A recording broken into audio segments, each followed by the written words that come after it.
तो कश्मीर में सब कुछ अच्छा हो गया था ना। डल लेक के सामने हम लोग अपार्टमेंट बना करके रह रहे थे, वहां पे सब शांति थी वहां पे। लेकिन प्रधानमंत्री पुलवामा नहीं गए, कहां आए? पटना, क्योंकि कश्मीर में चुनाव नहीं है, चुनाव तो बिहार में है, इसलिए स्वाभाविक रूप से वहां गए और वहां जाकर के धमकी दे रहे थे। अच्छी बात है, इस देश के प्रधानमंत्री होने के नाते आपकी जिम्मेवारी है, आप 140 करोड़ लोगों को यह विश्वास दिलाएं कि यह संकट है और इस संकट का हम डट करके मुकाबला करेंगे, पक्ष विपक्ष मिलकर के इसका सामना करेंगे और हमारी देश की सशस्त्र सेना इसमें सक्षम है कि किसी भी आतंकवादी हमले का मुंहतोड़ जवाब दिया जाएगा और जो जैसा करेगा उसको ऐसा करना पड़ेगा। पक्ष तैयार था, विपक्ष तैयार था, सेना तैयार थी, हम हमले कर रहे थे। अचानक से सीज फायर की खबर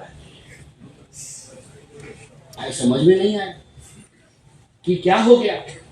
टीवी पे देख रहे थे तो सारा चैनल कह रहा था कि लाहौर हमारे कब्जे में आ गया है, कोई कह रहा था कि कराची पर अभी बस कब्जा हो गया है। हम लोगों को भी लगा कि अब जो है वीजा नहीं लगेगा, अखंड भारत का निर्माण हो गया, आरएसएस का सपना पूरा हुआ। इसी वक्त जो है सीज फायर की खबर है।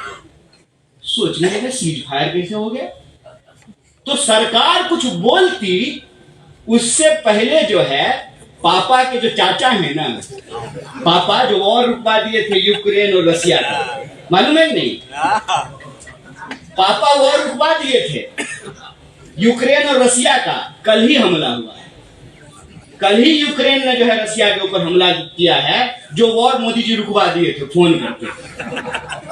खबर है ना, गूगल पे सर्च कर लीजिएगा। मेरी अगर एक भी बात गलत साबित हो, अगर मैं एक भी बात झूठ बोला हूं तो राजनीतिक जीवन से बाहर चला जाऊंगा। प्रधानमंत्री थोड़ी है कि झूठ बोलना है।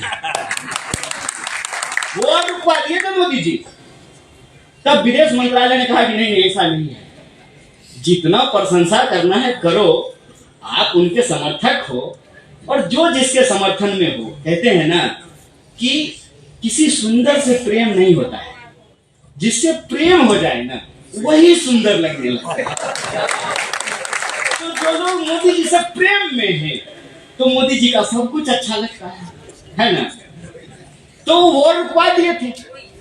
अब हमको लगा कि जब दुनिया का वॉर ये रुकवा रहे हैं तो हमारा वॉर कौन रुकवा दिया? तो ट्रंप कहा कि धमकी दिए थे, ये शब्द है ट्रंप के, हमने धमकाया इनको कि व्यापार बंद कर देंगे। हम बोले तब तो मोदी जी पक्का रोक दिए होंगे, क्योंकि दोस्त का नुकसान हो जाएगा ना। हम तो हमारे तो A1 A2 और यही इनका जो है ना चक्कर पड़ गया है।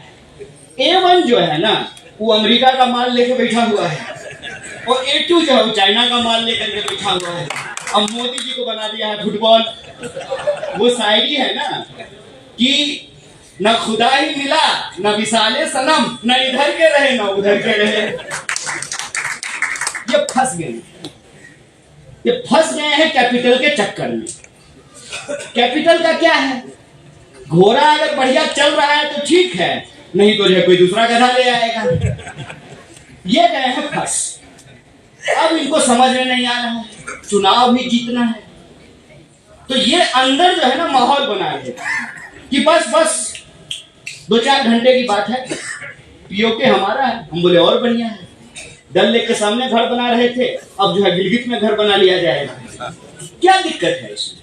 अच्छी बात है। लेकिन हुआ क्या कि धमकी दिया, वो बोला बंद करो ये सब।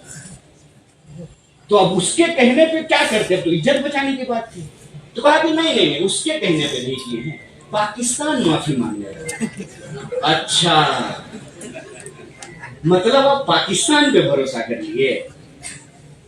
जिस कायर पाकिस्तान में इस देश के 26 लोगों की जान ले ली, माओ बहनों के मांग की सिंदूर पोंछ दी, और ये पहली बार नहीं किया है, बार बार हमारे ऊपर हमला करता है, उस पाकिस्तान पर भरोसा करके आप सीज फायर कर दिए। आप बेवकूफ हैं कि हमको बेवकूफ बना रहे? किसके कहने पे किए? और यही सवाल जब विपक्ष ने पूछना शुरू किया तो कहते हैं कि आप जो है देश के साथ नहीं खड़े। कमाल, अडानी की चौकीदारी करते करते ट्रंप की चौकीदारी आप करने लगे और देश के साथ हम लोग नहीं खड़े। कौन जिम्मेवार है इसके लिए, इस परिस्थिति के लिए? पूरा विपक्ष जब आपके साथ खड़ा है, देश की पूरी जनता जब आपके साथ खड़ी है, तो सवाल का जवाब किससे पूछा जाएगा? नेहरू जी से। चलिए हम लोग टेलीग्राम करते हैं नेहरू जी को, और नेहरू जी बताइए, आप ही के चलते सारा प्रॉब्लम हो रहा है। किससे सवाल पूछा जाए? 15वें साल में सरकार है आपकी, तीसरी बार है ना, 3 बार प्रधानमंत्री हुए हैं आप, गृह मंत्री आपके हैं, रक्षा मंत्री आपके हैं, तो जो सवाल पूछे जा रहे हैं वो सवाल हम नहीं पूछ रहे। एयर चीफ मार्शल ने कहा, ये उनके शब्द हैं, कि एक भी डिफेंस प्रोजेक्ट टाइम पे पूरा नहीं होता है। इसके लिए सवाल किससे पूछा जाना चाहिए? सलीम दास से कि राहुल गांधी से? किससे सवाल पूछा जाए? देश के रक्षा मंत्री से पूछा जाएगा ना, जिनको सिर्फ कड़ी निंदा करने से फुर्सत नहीं, हर चीज पे कड़ी निंदा कर देते हैं। बस भाई, आपको सिर्फ कड़ी निंदा करने के लिए रक्षा मंत्री नहीं बनाया है। आप रक्षा मंत्री हैं, निंदा करने का काम विपक्ष का है। आप ही विपक्ष का काम करिएगा तो सरकार क्या करेगी? किससे सवाल पूछेगा? उसके बाद सीडीएस ने कहा एक इंटरव्यू कि हाँ हमको नुकसान हुआ। यही बात जब देश का विपक्ष पूछ रहा है तो आप हमको देशद्रोही का जो है तमगा हमारे ऊपर लगा। देश को इस हालत में पहुंचाने के लिए कौन जिम्मेवार है?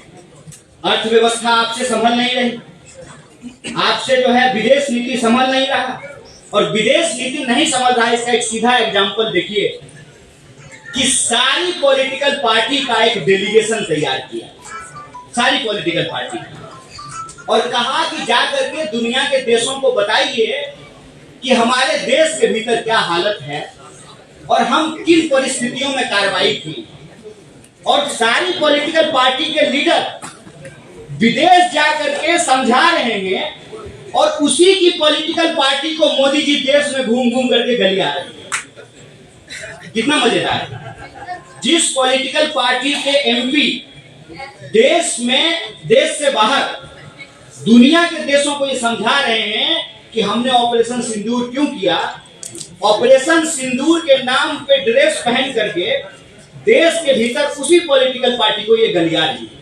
तो ना इसे लोकतंत्र समझ रहा है, ना इसे अर्थव्यवस्था समझ रही है, ना इसे विदेश नीति समझ रहा है, और जितने वादे इन्होंने किए थे एक भी वादा इन्होंने पूरा नहीं किया है। इसीलिए इस देश के जो नागरिक हैं, प्रजा की बात मैं नहीं कर रहा हूं, जो आज भी राजतंत्र में जीते हैं मैं उनकी बात नहीं कर रहा हूं, लेकिन जो ये विश्वास करते हैं कि रानी के पेट से राजा नहीं पैदा होगा, इस देश में पैदा होने वाला कोई भी व्यक्ति, चाहे वो मंदिर जाता हो, मस्जिद जाता हो, चर्च जाता हो, गुरुद्वारा जाता हो, हवाई जहाज पे चलता हो या टूटी साइकिल पे चलता हो, चाहे बंगाल में रहता हो या केरला में रहता हो, कश्मीर में रहता हो या तमिलनाडु में रहता हो, इस देश में पैदा होने वाला हर नागरिक इस देश के बराबरी का अधिकार रखता है। यह देश उसका उतना ही है जितना ताकतवर लोगों का है, कि कमजोर नागरिक का नहीं।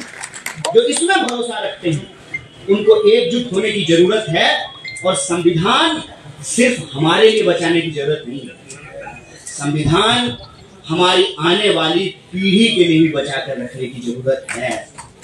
अगर हमसे पहले हमारे एंसेस्टर्स ने ये संविधान नहीं बनाया होता तो आज आपके सामने खड़ा होकर के आंगनबाड़ी में काम करने वाला का बेटा देश के प्रधानमंत्री का गिरेबान पकड़ करके सवाल पूछा है। अगर हमारे एंसेस्टर्स ने इक्वलिटी के उस सिद्धांत को लागू नहीं किया होता, भागीदारी के उस सिद्धांत को, आरक्षण को लागू नहीं किया होता, सभी धर्म के लोगों को अगर बराबर नहीं बनाया होता, तो देश 140 करोड़ लोगों का ताकतवर देश के रूप में नहीं उभरता। अगर हम सिर्फ इस बात को ही मान्यता देते कि काली बिल्ली के काटने से अशुभ होता है, तो आज हम चांद पर नहीं पहुंचे होते, इसरो आज जो है दुनिया में कमाल नहीं कर रहा होता। और आपके हाथ में जो मोबाइल है ना, ये सिर्फ अंधविश्वास से नहीं आया है, ये वैज्ञानिक सोच से आई है। ये तरक्की, ये प्रगति, उसके बारे में किसी ने जो है सोचा था, किसी ने अपना खून पसीना बहाया था। इसलिए हम कहते हैं वो तमाम लोग वो तमाम लोग जो धरती के घूमने में भरोसा रखते हैं, वो तमाम लोग जो वैज्ञानिकता में भरोसा रखते हैं, वो तमाम लोग जो न्याय और बराबरी में भरोसा रखते हैं, वो तमाम लोग जो आस्तिकता के साथ साथ नास्तिकता के सह अस्तित्व को स्वीकार करते हैं, वो तमाम लोग जो ऋषियों परंपराओं के इस देश में नानक और कबीर की परंपरा को आगे बढ़ाते हैं, वो तमाम लोग जो रघुपति राघव राजा राम पतित पावन सीताराम ईश्वर अल्लाह तेरो नाम सबको सन्मति दे भगवान इस मान्यता में भरोसा रखते हैं, वो तमाम लोग जो अंबेडकर की समानता में, वो तमाम लोग जो भगत सिंह की बहादुरी में, वो तमाम लोग जो इस देश के द्वैत और अद्वैत की फिलॉसफी में भरोसा रखते हैं, जो भारतीयता में भरोसा रखते हैं, उनको एकजुट होना पड़ेगा। यह देश तभी बचेगा जब आईन बचेगा, संविधान बचेगा, नागरिकता का अधिकार बचेगा। और जब संविधान बचेगा, देश बचेगा, तो सिर्फ हमारे लिए नहीं बचेगा, यह बागवान आबाद रहेगा और हमारी आने वाली पीढ़ी के लिए भी आबाद रहेगा। इस लड़ाई में हमारी पार्टी, हमारा एक एक कार्यकर्ता पूरी मुस्तैदी के साथ इस मुहिम में आपके साथ है और हमको पूरा भरोसा है कि बंगाल की यह आवाज हिंदुस्तान की पूरे मुल्क की आवाज बनेगी। बहुत बहुत शुक्रिया, बहुत बहुत धन्यवाद।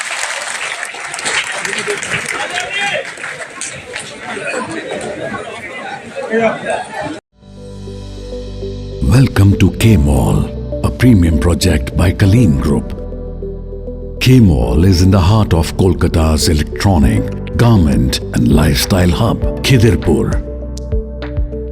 K-Mall, which is designed as a world-class mall, is the outcome of endless effort of our experts, combined with modern superb techniques and new age design. Book now